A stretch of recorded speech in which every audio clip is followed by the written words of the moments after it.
Magandang gabi, Philippine Air Force. Alamin natin ang magiging lagay at taya ng panahon ngayong gabi ng Linggo, 14 June 2026 at para sa mga susunod na mga araw.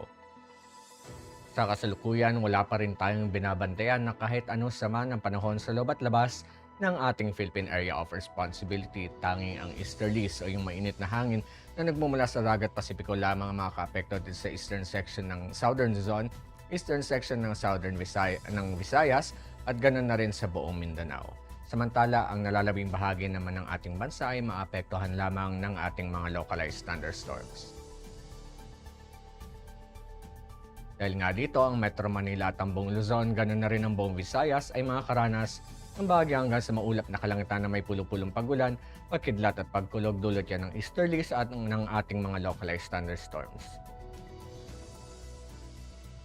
Para naman sa Mindanao, ang Zamboanga Peninsula, Basilan at Tawi-Tawi ay makakaranas ng maulap na kalangitan na may kalat-kalat na pagulan, pagkidlat at pagkulog. Samantala ang nalalabing bahagi naman ng Visayas, asahan naman natin ang bahagi hanggang sa maulap na kalangitan na may pulo-pulong pagulan, pagkidlat at pagkulog. Para naman sa mga susunod na araw sa mga piling lugar dito sa ating bansa, dito sa Metro Manila, Cavite, Lipa,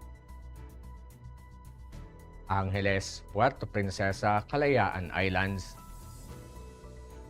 Mactan, Zamboanga at Davao magmula Martes hanggang Huwebes, asahan natin ang bahagi hanggang sa maulap na kalangitan na may pulo-pulong pagulan, pagkidlat at pagkulog. Ang haring araw ay lulubog mamayang 6:26 p.m. at ito naman ay sikat bukas ng 05:27 a.m. Para pa sa ating moon illumination, 1% decreasing bukas inaasahan ang ating new moon. At para manatiling updated sa lagay at taya ng panahon, i-follow lamang ang Air Force Weather Center sa aming mga official social media accounts.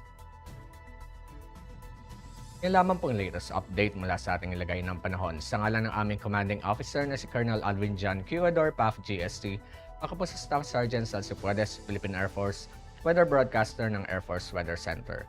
Muling magandang gabi, Philippine Air Force.